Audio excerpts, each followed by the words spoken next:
نئے امریکی حملوں پر ایران کا امریکہ کو سخت جواب، خطے سے نکل جانے کا مشورہ دے دیا، کہا مذاکرات کی زبان کو ترجیح دیتے ہیں لیکن دوسری زبانیں بھی آتی ہیں، کسی بھی نئی جارحیت کا فوری جواب دیا جائے گا۔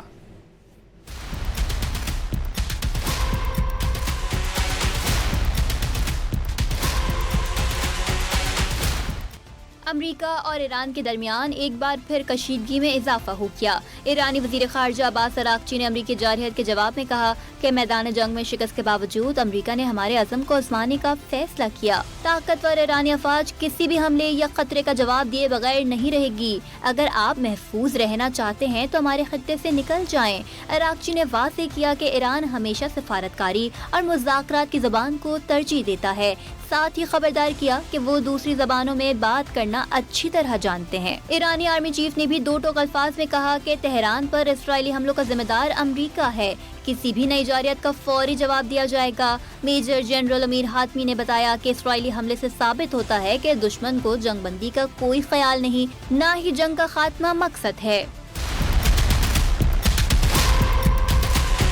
ادھر پاسداران انقلاب کی قدس فورس کے کمانڈر اسماعیل کانی نے کہا کہ آبنہ حرمت سے باب المندب اور خلیج سے بحر احمر تک نئی حفاظتی پٹی قائم ہوگی۔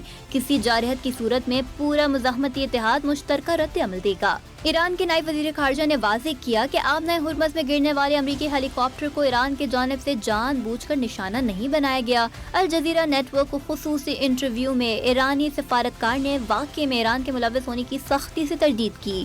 ایرانی پاسداران انقلاب نے امریکی حملوں کے جواب میں خطے میں امریکی اڈوں پر 21 حملوں کا بھی دعویٰ کیا۔